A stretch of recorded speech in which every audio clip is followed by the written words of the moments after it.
Boa noite, amados irmãos. Eu gostaria de cumprimentar os irmãos com a graça, a paz e a bondade no nosso Senhor Jesus Cristo. Vamos orar, irmãos.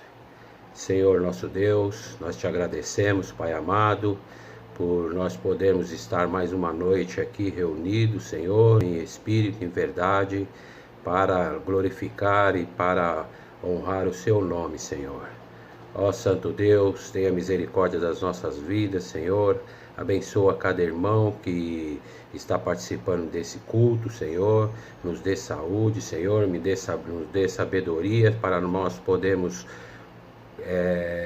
para que nós possamos, Senhor, conduzir as nossas vidas no seu caminho, Senhor. Ó Pai amado, fica conosco, Senhor, durante esse culto. Abençoa o pastor que irá trazer a mensagem essa noite, Senhor. Abençoa os irmãos que estão à frente desse culto, Senhor. Nós te agradecemos por tudo, Senhor, e nós pedimos a sua bênção e a sua proteção, Pai querido. Tudo isso nós pedimos e agradecemos no nome santo de Jesus. Amém, Senhor. Amém. Amém.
Boa noite, amados irmãos.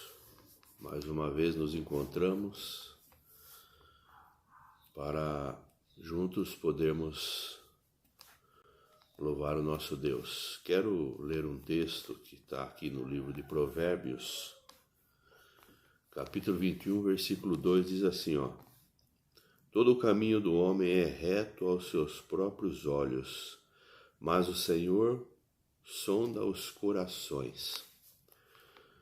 Palavra de Deus para o nosso coração, para a nossa meditação.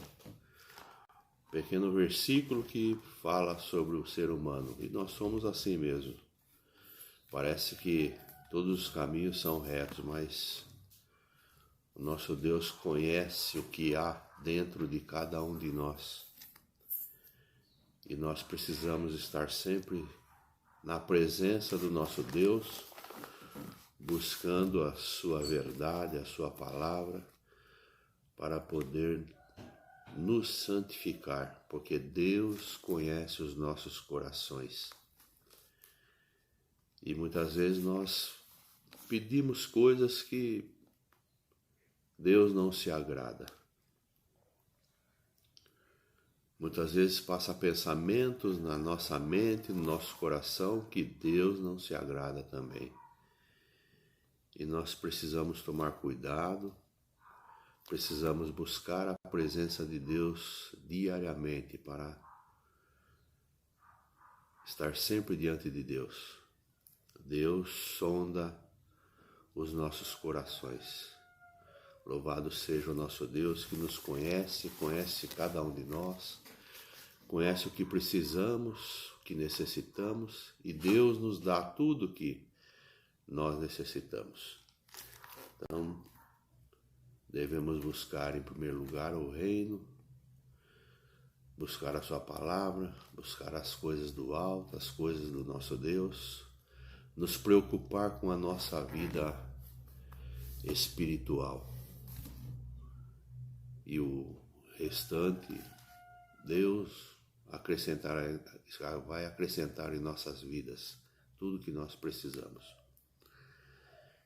E agora nós vamos ter um momento de oração e vamos orar, agradecer a Deus, colocar as nossas vidas diante dele, orar pelos nossos irmãos, aquelas pessoas que necessitam, doentes, pessoas que estão desesperadas, pessoas que necessitam de alimentação, de trabalho, de saúde.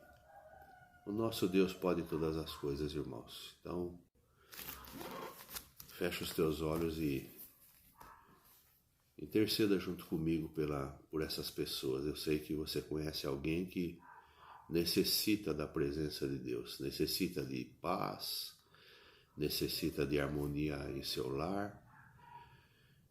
Pessoas que estão necessitando, pessoas pobres que não têm o que comer, não têm trabalho.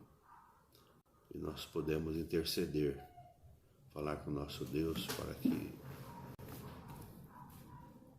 o nosso Deus olhe para essas pessoas também em nome de Jesus. Fecha os teus olhos. Nosso Deus e eterno Pai, nós te damos graças, Senhor, nesta noite, porque mais uma vez, Deus amado, o Senhor nos dá a oportunidade, Senhor, de te agradecer por todas as bênçãos recebidas das tuas mãos, pelo teu cuidado, pela tua orientação, pelas tuas misericórdias, Senhor, os livramentos que o Senhor tem feito em nossas vidas. Pai, nós somos falhos, pecadores, e nós te pedimos perdão, Senhor, pelas nossas falhas. Te pedimos, Deus, que o Senhor nos dê um coração mais saudável, Senhor, diante de Ti, buscando sempre a Tua palavra, Senhor. Nós te pedimos, Deus amado, que o Senhor nos dê um coração puro, um coração que busque sempre a Tua presença, Senhor. Nós te louvamos, Deus, neste dia, porque o Senhor nos dá sempre a oportunidade de nós buscarmos a tua presença, Senhor. Louvado seja o teu nome, Senhor, pelo teu cuidado e tua ajuda. Abençoa, Senhor, os nossos irmãos, aquelas pessoas que necessitam de alguma coisa, Senhor.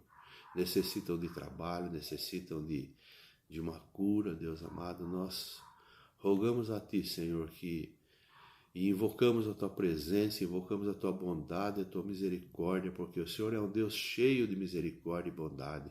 O Senhor é um Deus bondoso, um Deus que cuida de cada um de nós, um Deus que olha para dentro do nosso coração, um Deus que sonda as nossas vidas, os nossos corações e sabe tudo aquilo que nós precisamos, ó Deus. Muitas vezes pedimos coisas que não são do teu agrado e nós te pedimos, Deus, que a tua vontade seja feita em nossas vidas e que nós continuemos firmes, Senhor, buscando sempre a tua presença. Abençoe, Senhor, a tua igreja, abençoe os presbíteros, os diáconos, Senhor, o nosso pastor. Abençoa, Senhor, esses presbíteros e esses diáconos que foram eleitos e reeleitos, Deus amado, para este ano de 2022. Que o Senhor esteja conosco, Deus amado, e que tudo que nós fizermos, Senhor, nós possamos fazer em nome de Jesus e para a honra e glória do teu nome, Senhor. Muito obrigado, Deus amado, por este momento que o Senhor nos concede, Senhor, momento de oração, momento de falar contigo, Senhor. É a oração que nós fazemos, agradecidos, Deus amado, por este dia, por este momento e pela tua igreja que se reúne também, Senhor, para louvar o teu nome. É em nome de Jesus que nós oramos agradecidos. Amém, Senhor.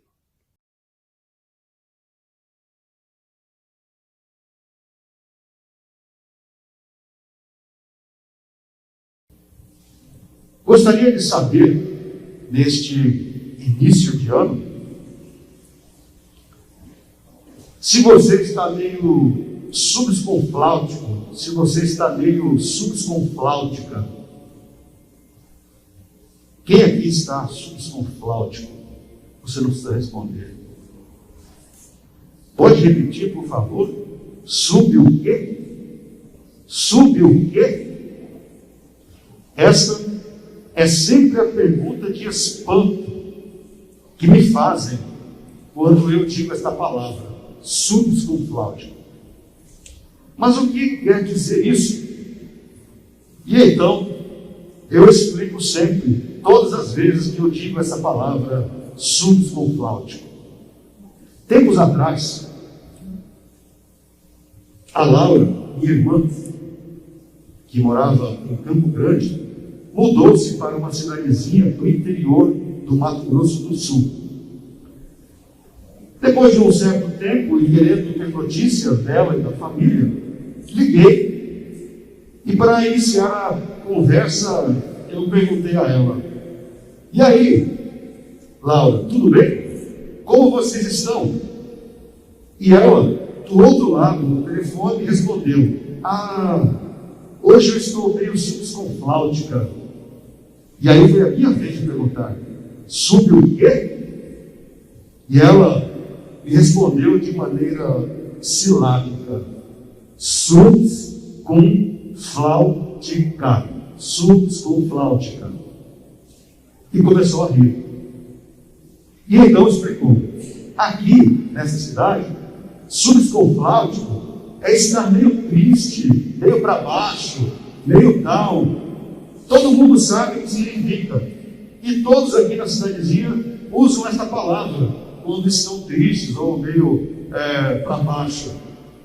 Pois bem, queridos irmãos e irmãs, subsconfláutico é um neologismo, uma palavra criada e restrita a Rio Negro, uma cidadezinha na entrada do Pantanal sul-mato-grossense, cuja população não passa de 5.000 habitantes.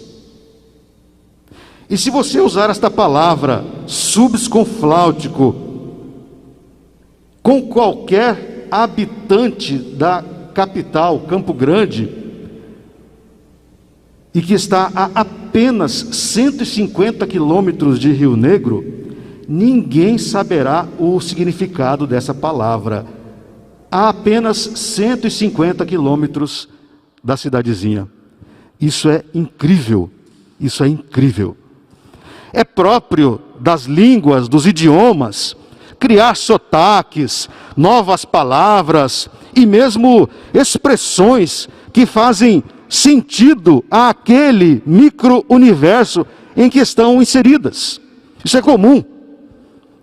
É mais próprio ainda que tais criações sejam feitas regionalmente. O Brasil, como nós sabemos, é rico, é riquíssimo nesse tipo de coisa. Há lugares neste país continental que quase não conseguimos entender uma conversa por conta do sotaque, das expressões e das palavras utilizadas pela população local. Se você for para o Nordeste, você vai ter um tipo de sotaque, um tipo de vocabulário. Se você for para o Rio Grande do Sul, é outro completamente distinto. Se você for para o interior do Mato Grosso, não Mato Grosso do Sul, você terá outro idioma, de certa maneira. E esta é a beleza dos idiomas, que estão em constante evolução. Assim é o português, está sempre criando novas palavras. O tema para o mês de janeiro de 2022 é uma expressão contida no livro do Eclesiastes, que acabamos de ler. Qual é a expressão? Lança o teu pão sobre as águas, porque depois de muitos dias o encontrará. E quando lemos esta expressão nas páginas do Eclesiastes, esta expressão soa-nos estranha, assim como é estranho a nós a palavra subsconfláutico. Não vemos muita lógica nessa expressão. Não conseguimos entender o sentido em jogar um pão num rio. E pior ainda, que depois de muitos dias o encontraremos. Esta expressão não tem sentido. Nós não conseguimos captar o que o autor quer dizer dessa expressão. Não faz sentido algum, afinal, sabemos que o pão jogado na água, em poucas horas se desmancha. Isso se não for comido pelos peixes. E se for jogado num rio, será levado, sabe-se lá para onde. Então, a expressão é estranha a nós. Assim como a palavra subsconfláutico, a expressão lança o teu pão sobre as águas possui limites geográficos. Esta expressão está restrita a Israel. E neste caso, vai além. Há outros limites, além do geográfico. Há também limites temporais, culturais e religiosos. Ou seja, esta expressão foi criada e utilizada por uma população de Israel, geograficamente, que vivia há cerca de 3.000 anos atrás, e que cultivava uma religião exclusiva, inserida numa cultura da mesma maneira específica, de maneira que nós, brasileiros do século 21, temos dificuldades em entender esta expressão, porque ela está circunscrita a esses limites geográfico, temporal, cultural e religioso. Então, para entender esta expressão, requer-se de nós boa dose de paciência, estudo e sensibilidade hermenêutica, que é a ciência de compreender os textos. E por que não, paciência filológica, que também é uma ciência para o estudo das palavras, dos textos. De início, partimos para a constatação de que a expressão do Eclesiastes pode ser interpretada de várias maneiras e com sentidos diferentes. Então, neste exercício, o primeiro elemento a ser destacado, a ser observado, é a autoria, que não é clara. Embora haja muita divergência, boa parte dos exegetas, estudiosos dos textos bíblicos, boa parte dos exegetas atribui a autoria do livro do Eclesiastes a Salomão, o que pode nos dar uma pista para tirarmos lições práticas da expressão lança o teu pão sobre as águas, porque depois de muitos dias o acharás. Embora tenha cometido erros e pecados como qualquer rei e qualquer ser humano, Salomão é conhecido e reconhecido por sua sabedoria, dada graciosamente por Deus. E talvez o apogeu, o ápice da demonstração de sua sabedoria tenha sido a cena da disputa entre duas mulheres, duas mães, por uma criança, onde cada uma dizia ser a mãe verdadeira. Ora, não é possível isso, uma está mentindo. Salomão, então, sabendo do amor natural de uma mãe por seu filho, propõe cortar a criança ao meio, ao fio da espada, e dar a metade da criança a uma mãe e a outra metade a outra, para pôr fim à disputa entre elas. A impostora, a mãe impostora, concordou com a ação. Sim, corte o menino pela metade. Já a mãe verdadeira, de imediato, abriu mão da guarda do filho para que ele vivesse. E assim, numa proposta aparentemente absurda e brutal, Salomão demonstrou grande sabedoria para fazer a verdade aparecer. Portanto, queridos irmãos e irmãs, inspirados pelo histórico de Salomão, de sabedoria, embora eu saiba que não haja consenso sobre a autoria de Eclesiastes, podemos dizer que lançar o pão sobre as águas é um gesto de sabedoria. Lançar o pão sobre as águas é um gesto de sabedoria. Bem, estamos falando há alguns minutos sobre lançar o pão sobre as águas, mas afinal, o que é mesmo lançar o pão, de acordo com essa expressão de Eclesiastes? Ora, se sabemos que o pão se desmancha facilmente na água, torna-se óbvio que a expressão é uma figura de linguagem, uma metáfora, e que com toda certeza, ao escrever, o autor tinha a certeza absoluta de que tal significado, que o significado daquela frase era conhecido por seus leitores, da sua época, da sua região. Eles dominavam esta ideia. O que nos foge a nós, por conta das distâncias, como eu disse, temporal, cultural, geográfica. Portanto, precisamos analisar esta expressão por estas perspectivas. Lançar o pão, pois, são os nossos gestos, as nossas ações cotidianas, que possuem consequências a nós mesmos ou a outras pessoas com as quais convivemos. Era isso que o autor queria dizer ao referir-se a lançar o pão sobre as águas. Esse lançamento dos pães são os nossos gestos, são as nossas palavras, é o que nós fazemos. O autor da frase sabia, antes de Newton, e com toda certeza por experiência própria, que toda ação recebe uma reação. 3.000 anos aproximadamente antes de Newton, o autor já sabia que toda ação recebe uma reação. Razão pela qual escreve a frase em tom de sabedoria, uma classificação literária da época que o reverendo Valdinei já nos explicou no primeiro sermão da série, pregado em 2 de janeiro. Se agirmos inconsequentemente, se não mensurarmos, se não medirmos os estragos que as nossas ações e que as nossas palavras podem ocasionar a outras pessoas, quando agimos com falta de sabedoria, quando agimos de maneira impensada e irresponsável.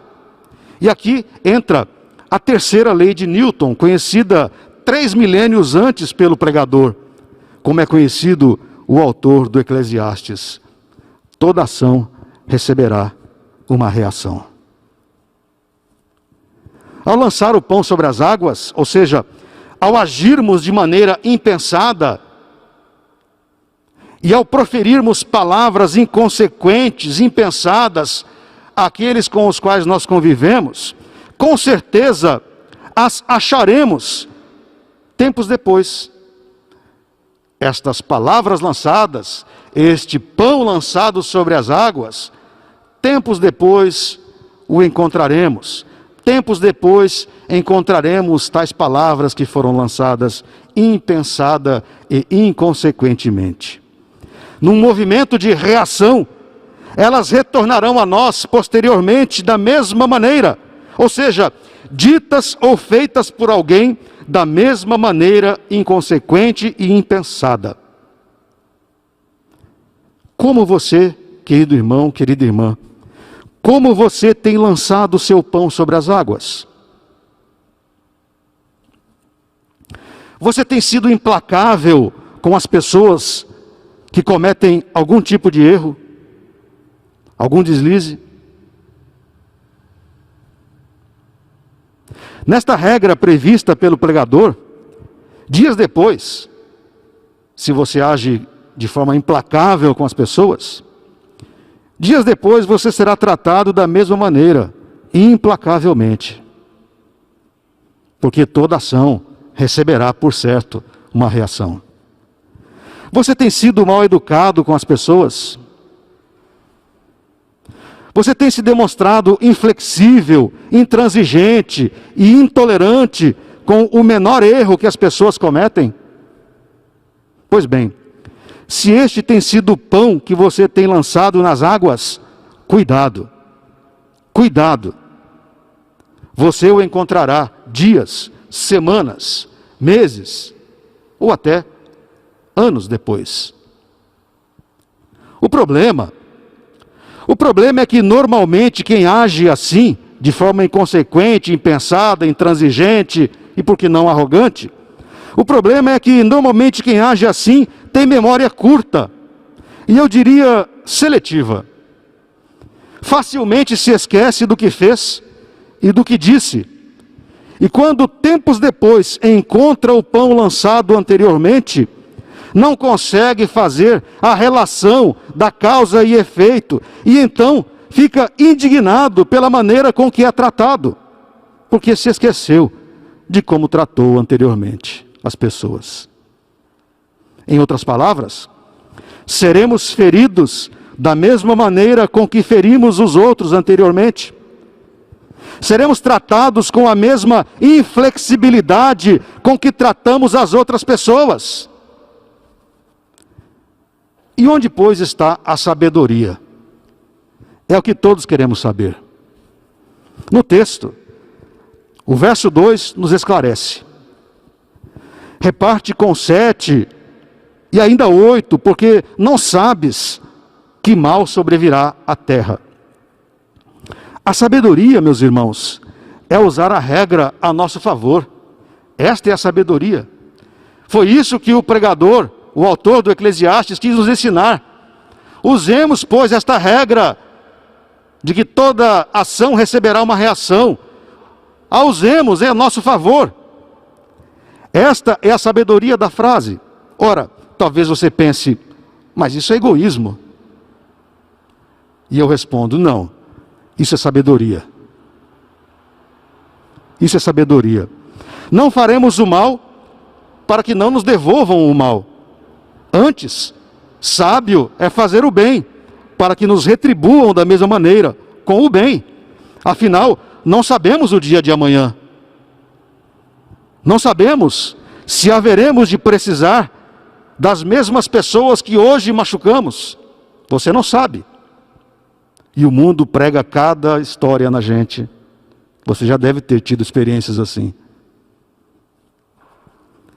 Creio que se conseguirmos equilibrar nossas ações e nossas palavras, com certeza isso será em tempo oportuno levado em consideração por aqueles com os quais convivemos.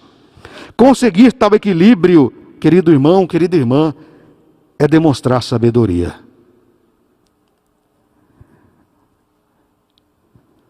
Em segundo lugar, lançar o pão sobre as águas, além de ser um gesto de sabedoria, lançar o pão sobre as águas é um gesto de partilha, de compartilhamento do amor.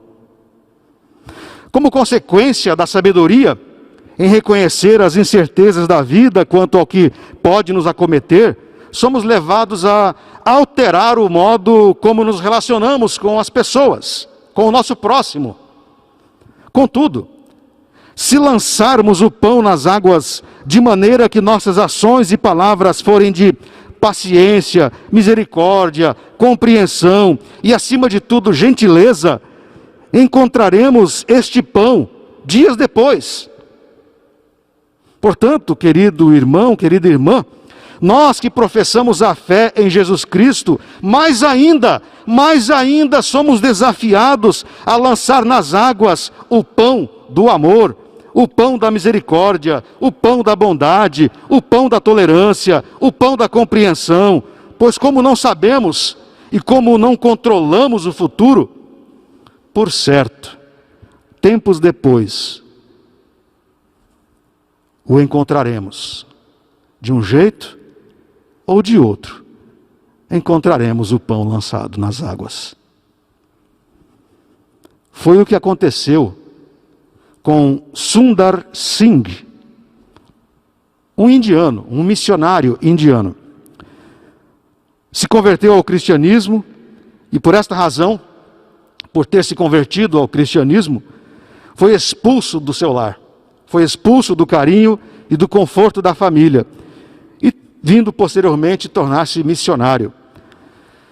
Sundar Singh colocou como alvo do seu trabalho missionário o povo tibetano, vizinho da Índia. E assim, Sundar Singh rumou a pé para o Tibete, ou Tibete. Nessa viagem, caminhava na neve, num frio extremo. Um frio extremo com ventos vindos da cordilheira do Himalaia. Ao seu lado, indo para o Tibete, caminhava um tibetano, que retornava ao seu país, vindo da Índia.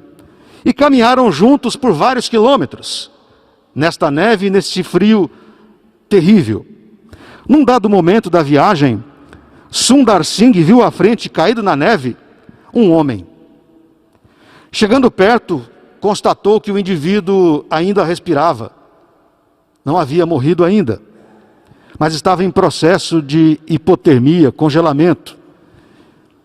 Chamou o companheiro de viagem tibetano para que juntos carregassem aquele homem caído.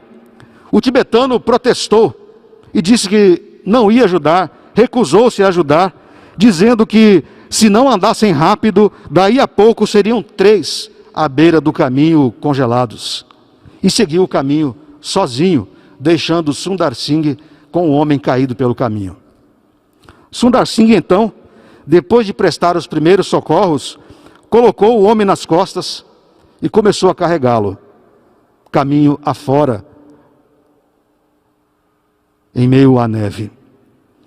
Se já estava difícil caminhar sozinho na neve, agora, carregando um homem nas costas, a viagem se tornou lenta e cansativa, uma vez que tinha que parar de tempos em tempos, de metros em metros, para um pequeno descanso, ainda que por alguns minutos. Depois de um bom tempo caminhando com dificuldades, com aquele homem nas costas, o missionário viu ao longe, no mesmo caminho, outro corpo no chão. Mais um, pensou Sundar Singh. E quando chegou perto, Sundar percebeu que era o tibetano, que horas atrás se recusara a ajudar, agora morto pelo frio. Resultado: o missionário se salvou porque estava carregando aquele homem nas costas. O esforço desprendido no transporte aqueceu-lhe o corpo e assim manteve-se vivo a si mesmo e também ao homem que carregava nas costas. O missionário Sadhu Sundar Singh, também conhecido como o apóstolo dos pés sangrentos, ao ter misericórdia daquele homem caído na neve, lançou na água o seu pão, que lhe retornou em forma de sobrevivência, não em muitos dias, mas horas depois. Ele lançou a misericórdia, lançou o amor, e ela lhe retornou como sobrevivência. De que maneira, querido irmão, você tem lançado o seu pão nas águas? Semeando a discórdia, o desamor, a intolerância e o desrespeito? Ouça o conselho do apóstolo Paulo em Gálatas, capítulo 5, versículo 15. Diz-nos o apóstolo: se vós, porém, vos mordeis e devorais uns aos outros, e aí num tom irônico, vede que não sejais mutuamente devorados, destruídos. Se vós, porém, vos mordeis e devorais uns aos outros, vede que não sejais mutuamente destruídos. Fique atento, fique atento. Se o pão que você tem lançado nas águas é o pão do desamor, isso poderá te aguardar no futuro, que pode ser próximo ou mesmo distante.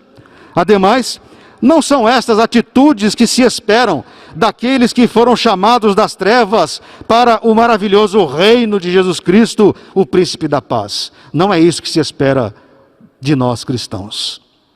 Ao contrário, o que se espera dos filhos da luz é que suas vidas sejam pautadas pela partilha do amor, pelo compartilhamento do amor. É o que nos orienta o próprio Senhor Jesus. Sede misericordiosos, como também misericordioso é o vosso Pai, disse-nos o Mestre em Lucas capítulo 6, versículo 36. E ainda, para concluir, o apóstolo Paulo nos relembra Levítico 19, 18. Amarás o teu próximo como a ti mesmo. Amarás o teu próximo como a ti mesmo. Se me amo, devo amar o meu próximo.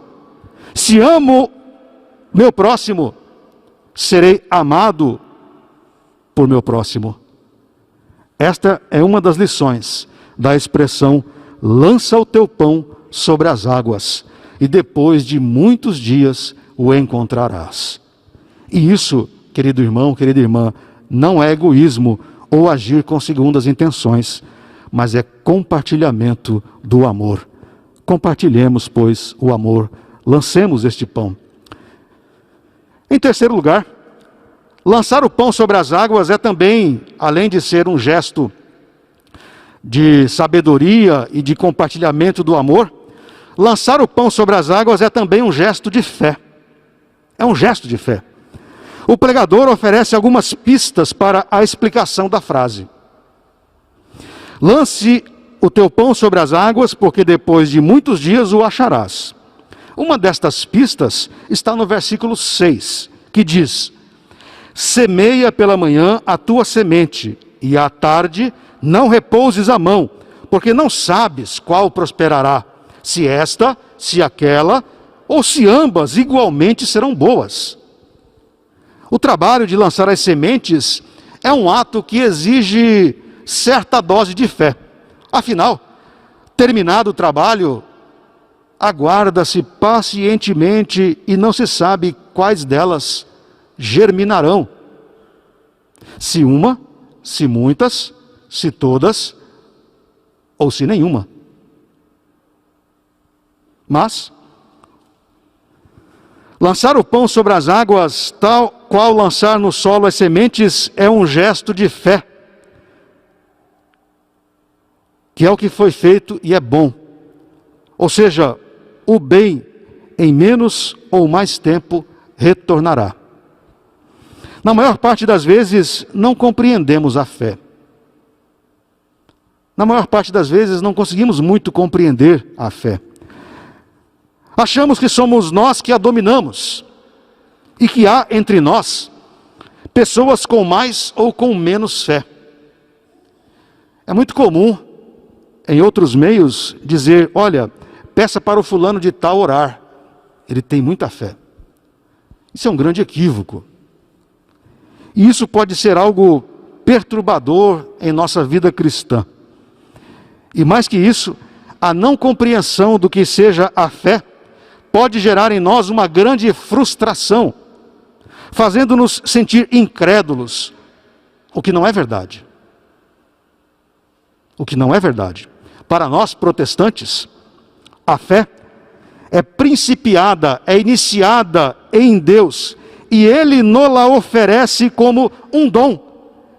A fé nos é dada por Deus, não somos nós quem temos a fé, mas é Deus quem nos oferece. Um dos pais do protestantismo, Martinho Lutero, assim se expressou para explicar este assunto da fé. Disse Lutero: enfim, e Lutero estava narrando a sua própria conversão, enfim, pela misericórdia de Deus, meditando dia e noite, eu prestei atenção ao contexto das palavras. Quais palavras? Na justiça de Deus é revelada, como está escrito, que aquele que é justo pela fé viverá. Portanto, Lutero pensou muito nessa frase. Então, comecei a entender que a justiça de Deus é aquilo pelo qual o justo vive por um dom de Deus, a saber, a fé. E continua Lutero: aqui eu senti que eu estava completamente renascido e havia entrado no paraíso por seus portões abertos. Em outras palavras, somos tão miseráveis que, para crermos em Jesus Cristo como nosso Salvador, Deus, em seu infinito amor, nos oferece a fé.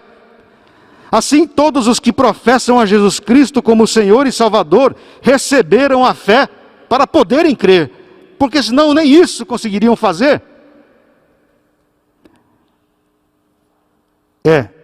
Se assim podemos dizer, com esta porção de fé, é com esta porção de fé que recebemos, que viveremos nossa vida espiritual, a nossa vida cristã. É por meio desta fé que acreditamos que coisas aparentemente impossíveis podem acontecer, como nos diz Hebreus 11:1. Ora, a fé é a certeza de coisas que se esperam, a convicção de fatos que se não veem. E assim, empenhamos a nossa crença, empenhamos a nossa expectativa de que as sementes lançadas germinarão e produzirão. Sob a mesma percepção, empenhamos a nossa fé, a nossa expectativa de que o pão lançado nas águas, a seu tempo, será encontrado na forma daquilo que lançamos. Se amor, amor. Se misericórdia, misericórdia. Se tolerância, tolerância. Se lançamos amor, haveremos de recolher amor. Se lançamos respeito, haveremos de, pela fé, encontrar respeito. A Bíblia está repleta de histórias inspiradoras e que nos servem de exemplo e motivação nestes exercícios de fé que somos convidados e chamados a todo instante em nossa vida cristã. Lucas capítulo 5, os 11 primeiros versículos, descreve uma cena em que os discípulos haviam pescado uma noite inteira sem recolherem um peixe sequer. Diz-nos o texto que Jesus entra no barco e, pedindo para se afastarem um pouco da margem, lhes ordena: lançai as redes para pescar. Ao que Pedro responde: mestre, havendo trabalhado toda a noite, nada apanhamos, mas, sob a tua palavra, lançarei as redes. Mas, sob a tua palavra, lançarei as redes, pela fé. E então, as redes quase se romperam de tanto peixe que pegaram. Querido irmão, querida irmã, lance as redes. Lance o seu pão sobre as águas, agindo com amor, misericórdia, compaixão pelas vidas, livre de qualquer tipo de preconceito. Faça assim, pois será isso um gesto de fé, de que o mesmo ocorrerá em sua vida. Um gesto de fé, de que o amor lançado brotará lá na frente. Pode ser amanhã, pode ser na outra semana, pode ser no mês seguinte, ou até no outro ano. Mas o amor lançado brotará lá na frente, em benefício de alguém. Agindo assim, haveremos com certeza de agradar a Deus. E não é possível agradar a Deus sem a fé. E é com fé, lançando os pães dos frutos do Espírito, que haveremos de agradar a Deus. Concluo. Hoje, 16 de janeiro de 2022, ainda estamos na expectativa de um ano que se descortina. Agora há pouco a reverenda Denise orou a esse respeito sobre um novo ano, os planos que temos para o outro ano, esse ano. Ainda estamos pensando aqui e acolá em como será o nosso ano. Você com certeza deve pensar isso, o que pretendo para esse ano ainda. Há tempo, estamos em janeiro. Em dezembro, achávamos que a pandemia estava com os dias contados. Mas eis que, tal qual uma fênix, ela ressurge das cinzas e mostra-se ainda mais contagiosa, o que requer de todos nós cuidados redobrados. Se você ainda não se vacinou, faça isso, projete isso para a sua vida. Não dê as mãos ao coronavírus e brinque com ele de ciranda a cirandinha, isso não vai dar certo. Por esta razão, tivemos que repensar várias das nossas ações. Nosso planejamento teve que ser ajustado a este novo momento da pandemia. Estamos todos novamente na mesma situação. Mas ainda estamos em tempo para planejar uma série de coisas. E uma delas é a maneira com que vamos nos relacionar com as pessoas. Ainda há tempo de planejar isso. Há tempo de você colocar isso na sua agenda e diante de Deus. Senhor, eu quero agir diferente com as pessoas. Quero colocar como projeto, quero colocar como um desafio, lançar apenas os pães dos frutos do Espírito. Aproveite que ainda estamos em janeiro. E se for o caso, repense a sua maneira de agir com as pessoas. Considere firmemente lançar o seu pão nas águas com a sabedoria que vem dos céus. Se você julga que não a tem esta sabedoria, peça a Deus. Considere como um desafio para o ano de 2022, lançar o seu pão nas águas como um gesto de compartilhar o amor, que eu sei que você possui no seu coração. Todos nós temos amor, ele só precisa ser compartilhado. Ele não pode ser retido, ele tem que ser compartilhado. Compartilhado, mas não apenas para os seus amigos, não apenas para os seus amigos e familiares o seu amor tem que ser compartilhado, mas com todas as pessoas com as quais você convive. Considere também como um desafio para o resto de todo este ano de 2022, lançar o seu pão nas águas como um gesto de fé, como um exercício de fé. Fé que as suas ações e as suas palavras serão sementes lançadas em corações, que impactados por esse poder misericordioso, haverão também de repassá-lo, haverão de influenciar em amor e também influenciarão a outras pessoas, pois como cristãos, não podemos jamais, preste atenção nisso, não podemos jamais esquecer a verdade estampada em 1 João, capítulo 4, versículo 8. Jamais se esqueça do que disse o Senhor. Aquele que não ama,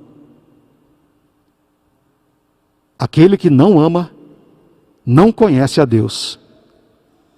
Sabem por quê? Porque Deus é amor. Deus é amor. A Ele, pois, toda a glória, e que Deus assim nos abençoe. Coloquemo-nos em pé. E a uma só voz, afirmemos em que cremos. É a afirmação de fé da Igreja Reformada Francesa de Zurique. A uma só voz, digamos: cremos que Jesus Cristo era verdadeiramente humano, morreu numa cruz, ressuscitou, Ele vem. Juntos confessamos: Ele vive para cada homem e cada mulher.